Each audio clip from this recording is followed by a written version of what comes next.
In this video, I will guide you how you can type black and white circle number in Excel.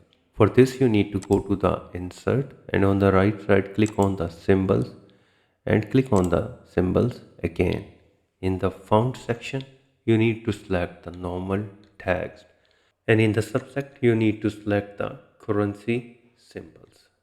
And here it is. You can select it, insert and close it. Select the next column, go to the insert, click on the symbols, again go to the symbols and now this time select 2, close it and again go to the insert symbol, select 3.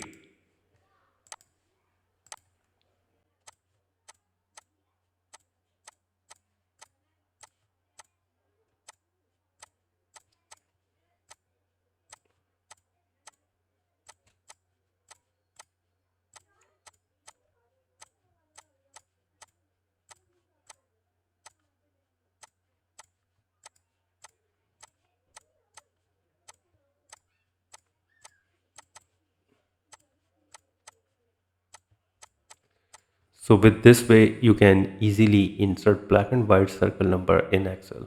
If you think this video is helpful, please support my channel. Thanks for watching.